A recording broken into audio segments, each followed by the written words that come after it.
Well, hello, this is Eric Topol for Medscape One-on-One, and I'm really delighted to have the chance to have a conversation with Professor Eddie Holmes from the University of Sydney, one of the world's great evolutionary virologists. So welcome, Eddie. Thank you, Eric. It's a real pleasure to be here. Well, we have plenty to talk about, obviously, with the SARS-CoV-2 being like the only thing going on in the world. Well, before we do, how are things in Australia right now? Good. And so Australia, because we are an isolated island, which has made things somewhat easier, obviously. So Australia, back in late January, instigated a flight ban with China, travel ban with China, and that actually helped a lot, and it delayed the importation of the virus really until late February. Then we had an outbreak. The first wave came in sort of March and ended in kind of May. And then a second wave came into Melbourne in July. I live in Sydney, and we didn't really get the second wave. So then the second wave was quite bad in Melbourne. They had quite a serious lockdown, and they've now, some weeks ago, they've now crunched that. So they've had no cases there for 50 plus days. In Sydney, just to put it in perspective, and I think your listeners may be shocked by this, we've had maybe a bit over 4,500 cases in total in Sydney, in New South Wales, for the entire pandemic. And our mortality number is something like 60 cases. And many of those people have been in hotel quarantine. So if you do close your borders and you do clamp down hard, you really can control this. At the moment, we've got a small outbreak, hopefully a small outbreak going on in northern Sydney. And we had something like 8 cases yesterday. So again, that's a quarantine. You can close your borders, but occasionally things get through quarantine. This appears to have got in. Hopefully that they will control that. But it's a very, very different picture here than you're seeing in many countries. Are you able to proceed as pre-pandemic? Oh yeah, yeah, which is totally. wonderful. So we had we were in lockdown in March and April. My university kind of reopened in May, and so we've been open and working since May. And we had basically no cases for weeks and weeks and weeks and weeks in New South Wales, and just recently we got a small outbreak, and the suburb where it's they're in lockdown, but the rest of Sydney is not. So there are some restrictions. So it's not pre-COVID, but it's certainly a very different landscape here that you see in many countries. Right. No, we're envious, as you can imagine. Now, before we get into what happened in January, you've been studying lots of different RNA viruses throughout your career. So can you just give a bit of background about kind of what was going on in your priors before coming to this one? My priors. Yeah, so I've been doing this for 30 years now, and I started off like many people did on HIV, because that was the virus that introduced us all to emerging viruses. And I was living in Edinburgh, and I was working on the kind of outbreak in Edinburgh that was largely associated with injecting drug use. So that was back in the early 90s. Then I moved to Oxford, and I started doing more kind of comparative evolutionary virology, looking at how different viruses evolve, what are the common principles underlining virus evolution and emergence. And in the last sort of decade or so, I've mainly been doing metagenomics to understand, if you take how big is the virus sphere, what structures the virus sphere, okay? And the way I answer that, and how do viruses move between species.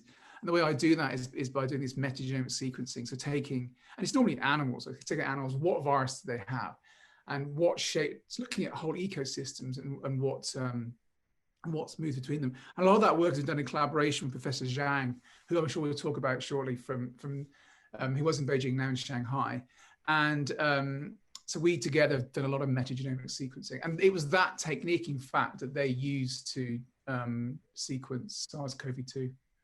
Right. So that's a really important point you're getting at, which is this next generation sequencing, where you can sequence everything approach and then figure out what it all is. So that's been transformative, right? I mean, that's changed the whole. Incredible. Yeah, just in terms of pattern discovery, think back to HIV. So it took two years from the first description of AIDS until we found the causative virus. Okay, and that was done using classic virological techniques. SARS-1 took a few weeks. As we'll discuss, Zhang, it took 40 hours to get from the sequence samples arriving in his lab to getting the virus. Okay, so that I mean, there's lots of failings in our approach to emerging diseases, huge failings, but pathogen identification is not one of them. Okay, that is something we can do, and the genomics in this outbreak has been absolutely astonishing. We've got over 250,000 genomes sequenced. We may well get 1 million by the end of the outbreak. So that bit has been good. Yeah, no, I think it's changed the world in terms of the reliance on genomics to understand spatial temporally what's going on in an outbreak and so much more. Now, the first documented case in December of COVID, and I guess the samples arrived to Professor Zhang's Shanghai lab on the 3rd of January. And he, as you said, 40 hours later had this sequenced. And then there was, I guess he was submitting this to Nature, the sequence, which was great. And you and he have collaborated quite a bit over the years. And you suggested it would be good for him to put it out on the web somewhere, right? So everybody could start working on it. Yeah. So what happened? Yeah. So what happened was we actually had. I'll just replay a bit. We had 7 samples. Well, Zhang had 7 samples arrive in his lab on the 3rd. Of those, and they were all associated with this famous seafood market in Wuhan. Workers there or people who live right next door. Of those 7, one, they're all lung wash samples. We actually had a lung wash study project going on in Wuhan at the time. Quite right. Of those 7, one of the lung wash samples was positive on January the 3rd. He sequenced it on the 5th. On the same day, it's actually very important. He sent it to GenBank, but more importantly, he told the Ministry of Health in China that it was obviously a novel coronavirus. It was clearly very closely related to the first SARS virus. In fact, between us, we were calling it SARS, right? It's kind of obvious at the time it looked that so close. And because of that, because it was a coronavirus, because the first SARS coronavirus was respiratory, we thought this is going to be a respiratory virus. We said this is likely respiratory and that people should take precautions. So that was made apparent very early on.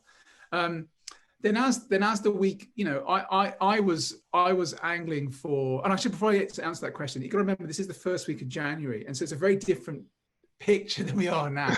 So at that point, it was, we had 20 odd cases maybe. It wasn't, it didn't, you couldn't at that point say this is going to be a global pandemic that's going to completely affect our lives. Right. It wasn't like that the first week of January. It was like, hey, this is a really interesting outbreak.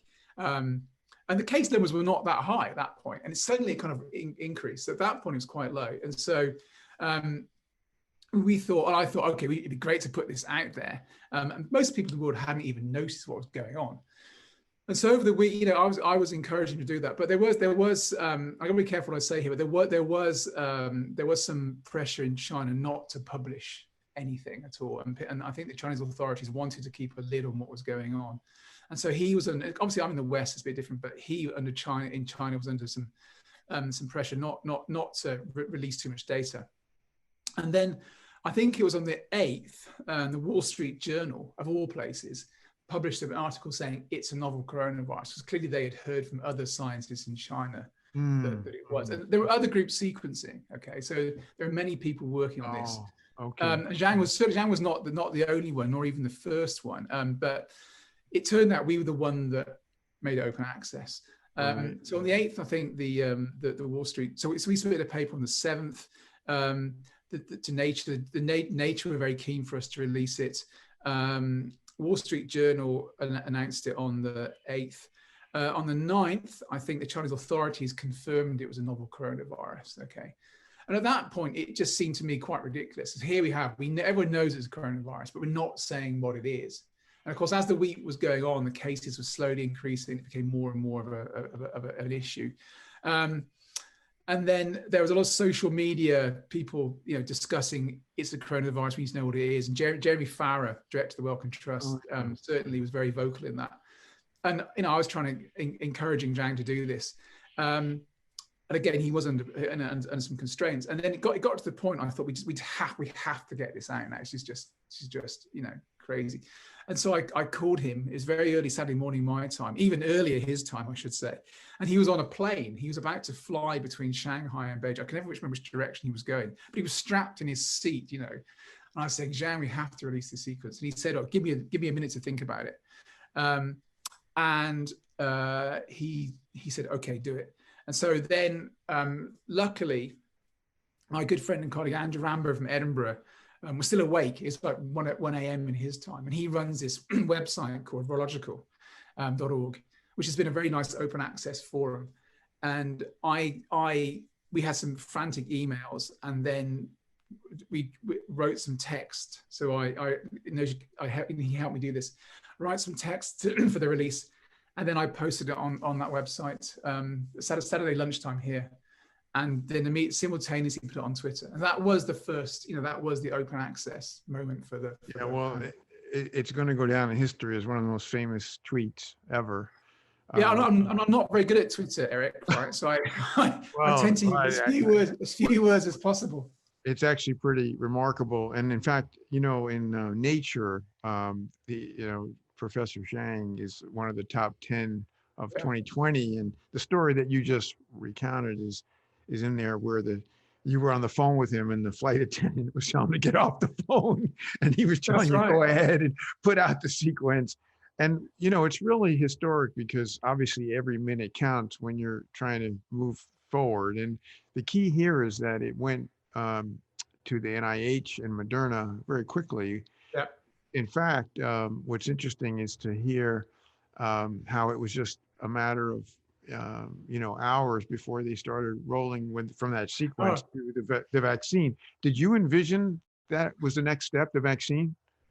No, that's happened so quickly, and I knew there would be. I thought what's the first thing people will do is they'll use it for design, PCR tests. And I thought that's the obvious thing, and that's what Christian Drosten and Marion Cooper's people did in Europe, which was very good. The vaccine thing, the whole mRNA vaccine. That's a completely, I didn't see that coming. And that is incredibly, and that is a complete game changer, and it's so gratifying. But I can also say it was actually quite tense in all this, send these sequencing and editing things. And I felt under such pressure to get it out. I didn't even check what it was before I posted it. Okay. I got the sequence file and I thought, right, I'm going to put it up there. And then after I posted it, I thought, actually, I better check that it really is a coronavirus. So I quickly did a quick bit of blasting, and it really was the right coronavirus.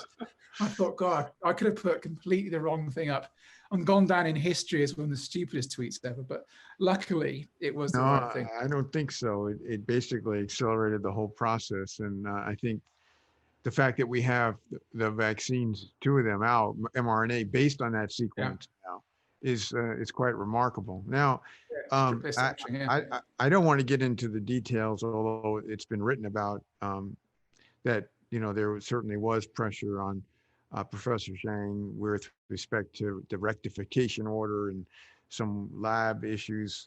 There's obviously his side of the story and whatnot, but it wasn't easy. That is, it was great for moving the field forward, but he may have suffered in part because of his open science approach, I guess.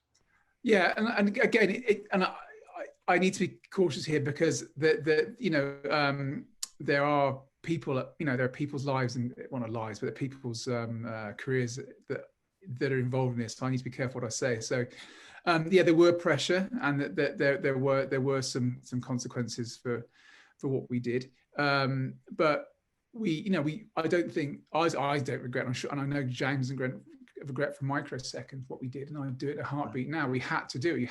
It was a moral, scientific imperative for us to do it. And I think it shows. I think it just shows, as you said, because of the amazingly rapid development of vaccines based on that sequence. It shows the absolute power and necessity and beauty of open science. Okay, and I think that that's a critical Absolutely. thing.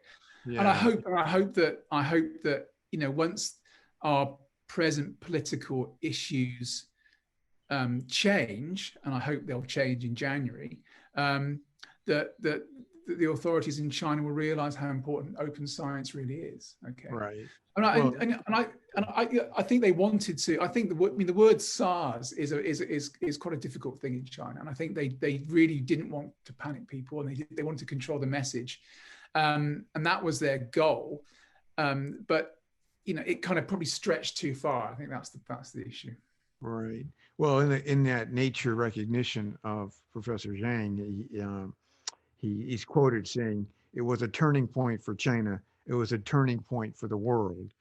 Yeah. And clearly, Eddie, your role in this was was damn important because you helped get it out there, and we're indebted to you. I just want to say Yeah, we're really indebted to you. well, I think I'm just a messenger. Look, I've worked for China for many years. I understand how a little bit how China works, and they have a lot of pride, and they there's a lot of national pride, and you just have to be wary of the way you do things and behave in certain ways.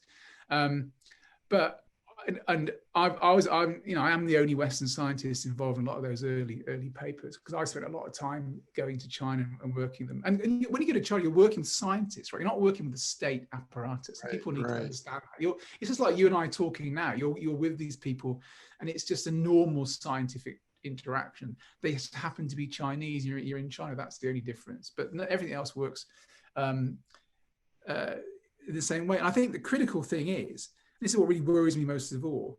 If the politics gets in the way of data sharing and the science, we are in a much worse place than we will be. And the key thing now is we have to try and prevent this ever happening again. And step number one has to be immediate, rapid, open data sharing. You've seen how the speed is of the essence when it comes to a pandemic. And any barrier that gets in the way of us sharing that data, because there's political consequences of that, that's going to make us a world a much less safe place.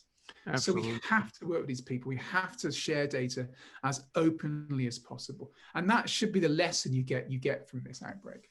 No, that is so important to reinforce. And as you say, it wasn't just to develop a vaccine, which you could hardly envision could move at this unprecedented velocity, but also diagnostic testing. So there was so much at stake there. Now, fast forward, now we have these two vaccines based upon that knowledge of the sequence, with the two proline substitution in those both to help stabilize that to get maximal antibody production. That was a nice tweak, which is kind of historic too. Beautifully done. Yeah, no, it's kind of amazing. Andrew Ward, who's a colleague of mine here at Scripps, as well as McClellan and many others, participated in that. But now we have a new problem. Mm-hmm. Not that we've got this virus squashed in any respect outside of countries like yours, continents like yours. But this variant in the UK, not necessarily born in the UK, but this B117 has cropped up in recent weeks and has led to a big surge and spread in not just parts of the UK, but it's been recognized. I understand there's at least one case in Australia, Netherlands, Italy, Denmark. So it's gotten around a bit, and obviously there may be other countries that aren't doing sequencing that may have it there. And in the U.S., we haven't seen that yet, or the South African variant, the N501Y, which seems to have some thread as far as an important spike mutation. So what's your sense about this? Where are we headed now? Yeah, no, it's obviously the question of the moment.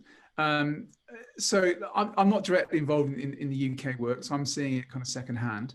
But from the body of data that I've seen, there are definitely concerns here. I think there are a number of things that are kind of acting, that there's all the links in the chain. So you start with the epi, as you mentioned. This variant does appear to be growing very rapidly in the UK.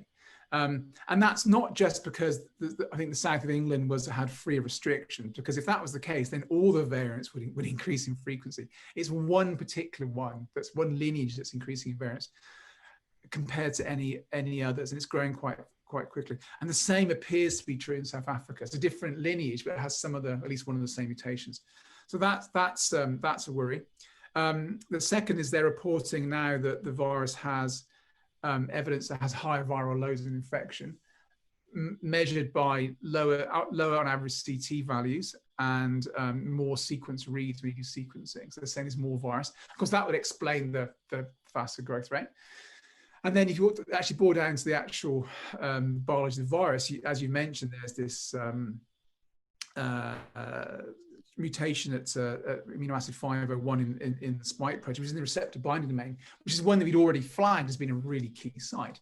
And other labs have shown that this mutation really is critical for receptor binding. And of course, and then that's the same mutation that's come in South Africa as well. And so that would be the molecular explanation for the higher viral load, which then explains the growth rate. So all those things kind of move together. So that's, and I think what they had to do in the UK is that because of they've had a very difficult epidemic, I think they felt they have to act sooner rather than later. And even though, not all the I's have been dotted and the T's have been crossed on the biology of this virus, it's important to act now to stop it spreading. So that was what made the UK government did what it did.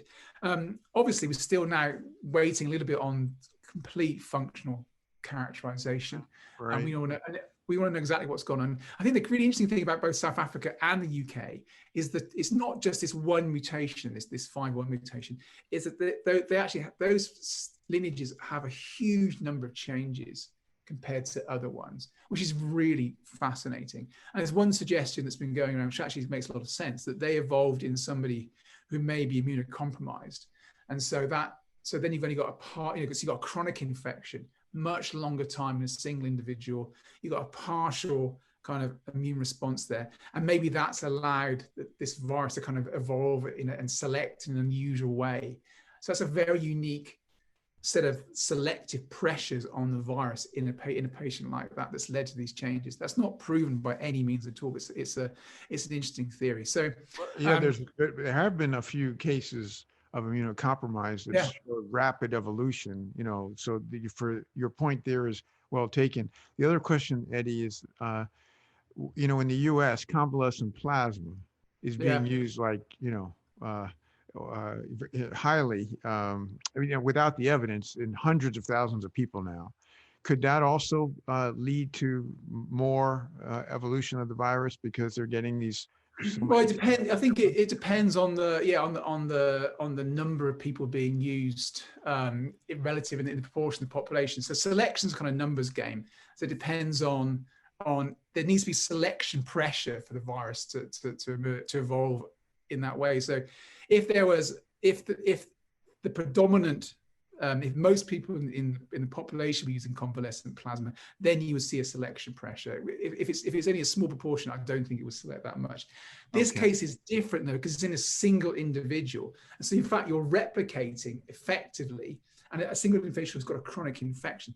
So what you're doing is replicating a whole population's worth of evolution in a single patient. That's why it's so unusual. And again, as you mentioned, in some other SARS-CoV-2 cases with the host immunocompromised, you see more mutations, as you also do in norovirus infections and influenza virus infections. I've seen that a few in my past work. So it's certainly a very interesting, theory. But this current variant, we need to monitor it closely. We need more on the basic functional biology. We need to see how the vaccines will cope with this. It's the kind of key question. That work's being done at the moment in the UK, I think. And fingers crossed that the vaccines are still going to be, tip top. And then if they are, we can breathe a small sigh of relief, I think. Well, what do you think though, in terms of let's say the vaccine is not resistant, the virus, of course, it's not a problem for this vaccine, but it shows you that while the virus was so slow in evolving in terms of any, Yeah. meaningful functional variant, except for this D614G Yeah. that became the dominant one. Now we have a kind of different look at this Yeah. virus, and so does that make you think that even if it holds up, the current vaccines hold up well, that we're going to be looking at you know, booster shots adjusted to the continued evolution of the virus for the years ahead? Yeah. Yeah. It's a great question. So I think you need to think about evolution in different phases. So during the first phase, so basically most of this year, what you've had is a virus spreading in a population where there's no immunity. And that's been the key marker of this outbreak, really, is because everyone is susceptible. So in Hmm. those circumstances, there's no immune pressure, no immune selection pressure on the virus whatsoever. And any lineage can find a susceptible host to infect. Anyone can. So it's actually really easy. So the virus just spreads and it just infects people. It's a kind of free for all. And there's no selection pressure. As immunity rises in the population, right, hopefully by vaccination, although some countries like the US and the UK are really trying hard to do this without vaccination, right? As immunity rises in the population, that's going to change the selective landscape, okay? And you will see evolution start, the virus will evolve away from that. I mean, that's an absolute racing certainty. Now, it does evolve a little bit more slowly than some RNA viruses, maybe 3 times more slow than influenza virus, but it's not abnormally low rate of evolution. It's actually pretty average, but lower than flu.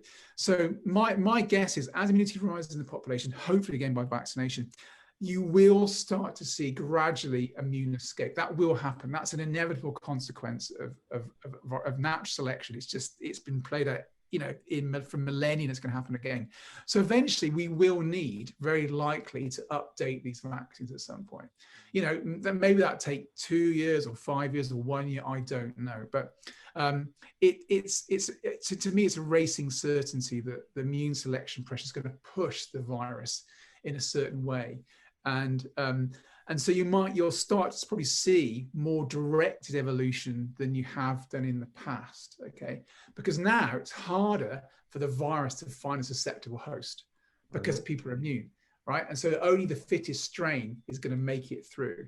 And that fitness is going to depend on its particular antigenic configuration. So rising immunity will completely change the selection pressure. And I think it'll become even more seasonal too. I think early on, seasonality didn't need to be seasonal because there was so many susceptibles that any lineage can spread at any time. As immunity rises and susceptibles become fewer in the population, the right kind of conditions for spread become more important. So all those things will change. The virus will change in its behavior because of rising immunity. Well, I mean, this is a central point you're making in that the race towards population level herd immunity, vaccine induced, is countered by the virus evolving. And we're not seeing the end of this virus just because you get 80% of whatever the world. No. Yeah. And No, so this is an endemic story, would you say? Oh, totally. Yeah. I would put money on this being an endemic respiratory virus. Absolutely. I don't think we're even if we roll out the best vaccine coverage program ever, we're not going to vaccinate everybody. We can't do it simultaneously. The virus will escape to it. I mean, it will evolve fast enough to keep itself going, and people will be and they'll re-enter the susceptible class. So no, I think it will become endemic. Absolutely. Yeah. Well, that's exciting, isn't it? Well, it's kind of interesting to speak to a leading evolutionary virologist. You get a whole different perspective about Yeah, no, because this is what you spend your whole life on, and you really understand, the context of what we're looking at right now. I think it's also doing it comparatively as well, because I think people who are doing the evolution. I work on lots of different viruses, right, and I see the kind of try and see the kind of patterns between them, and and SARS-CoV-2 in a comparative way. I mean, it's not mysterious, right? It's not a magical virus. It has the standard properties that respiratory viruses do, and it's subject to the same rules of epidemiology and evolution, right? And they work pretty well, right? And I think we can make I can't predict what mutations will appear in what order at what time, but I think I can make a pretty sure prediction that it's going to evolve and it's going to escape immunity, like everything always does. So I think that's pretty safe, a pretty safe prediction. Well, would you say it's fortunate that, that at least the spike protein gave it this ability to get a potent vaccine? Would you have predicted, for example, this whatever 95% efficacy? No. I was confident. I was optimistic that not actually confident, silly word. I was optimistic that we get a vaccine. I was thinking more in the 60, maybe 70% if we were lucky. And certainly not 95. 95 is absolutely spectacular, and more than once, right? Multiple vaccines seem to do the same thing. So and some months ago we did a little, I did an exercise, some people at the Wellcome Trust. It's very interesting on horizon scanning. So playing out what the future might be in kind of 5-10 years to 10 years time. And we looked at vaccination and immunity and antivirals. And in our vaccine horizon scanning future predictions, a vaccine of this efficacy was our absolute best case scenario. I mean, right up there, right?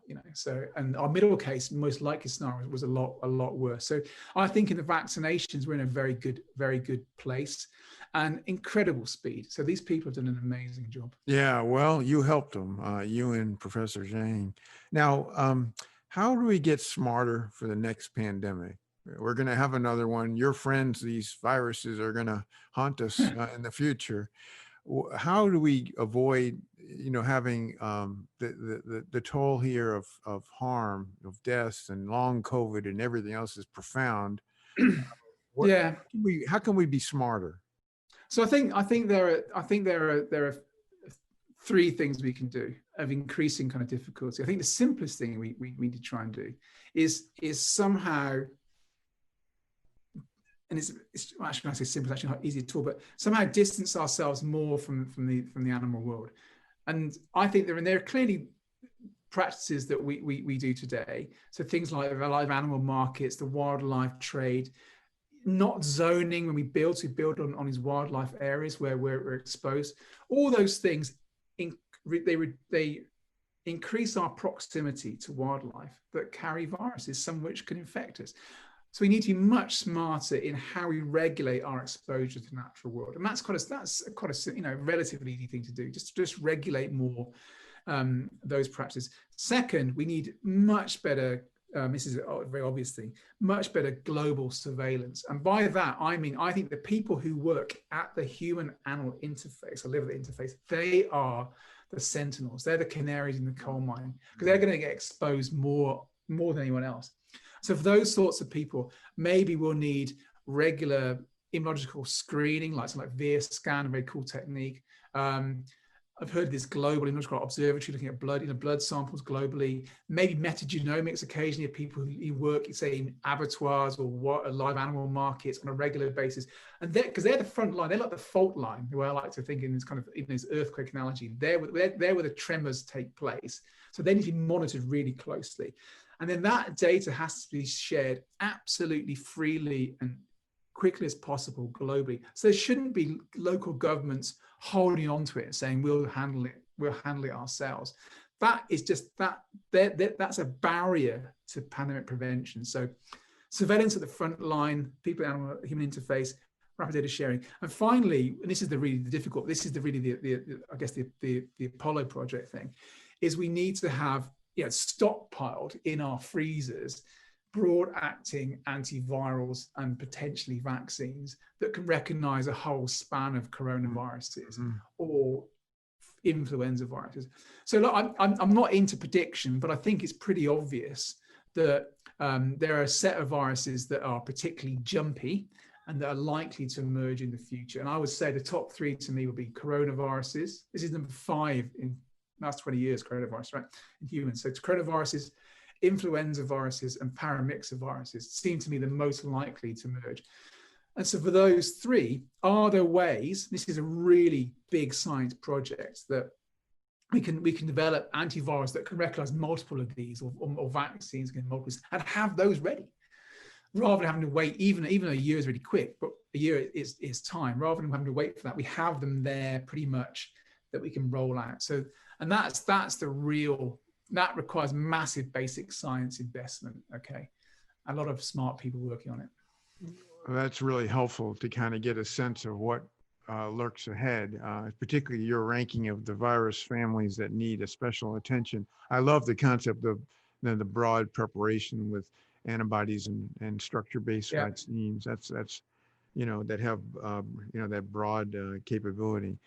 Well, so even now, sorry to interrupt, even now, I think in the coronaviruses, we know, if you look at the evolutionary tree of coronaviruses, you can see there are some lineages that appear like in the beta coronaviruses that jump most often. I think we know what they are. So I think we can certainly start to plan around, oh, they're the likely ones. Do they have any structural features in common that we can now utilize? So I think we can start on that now. Yeah, no, excellent point. Well, I have to tell you, Eddie, this has been a fascinating discussion. We hadn't met before, but to get your sense of the world is just invaluable. And having seen the historic tweet and some of the story is about what all happened back in January, and as well as some of your extraordinary work in the past. It's really a privilege to have this conversation with you. And any parting words of wisdom? No, really, no. I think that not at all. It's a pleasure to talk to you because your the way you convey the message on Twitter for people to understand is absolutely invaluable. I think that's been a huge thing. In fact, I guess that does lead me to one of the things that I have noticed. I think that you're part of as well, in that the social media, its power in the pandemic has been absolutely amazing because it's so rapid, it's so immediate. And you can get your message out extremely quickly. Unfortunately, sometimes that's led to confusion, but normally it's been a phenomenal way of rapidly passing on what needs to be known. More efficient than the other standard channels that we've built since World War II to convey information about pandemics. It really has, okay? Yeah. And so I think for the future, another thing we need to do is we need to enhance those sorts of social media things. And because they are so direct, they're so rapid. And for this, and the pace of pandemics go, that has to be the way forward. We can't wait for these official committees to meet and have everyone sign off and so, because they are, I mean, they're valuable though they are. Sometimes it's got to be quick, right? And social media is just fantastically good at that. And that has been an absolute game changer too, I think. Well, no question. The open science, as well as having that ability to get the word out through Twitter. And one other thing just to mention is the genomics community globally has really been, of all the different parts of life science that I'm familiar with, or medicine, the genomics community has really led the charge to be open like this. You have, of course, throughout your career. And now we saw how it paid off, because it could have taken a lot longer to get where we are in terms of a remedy.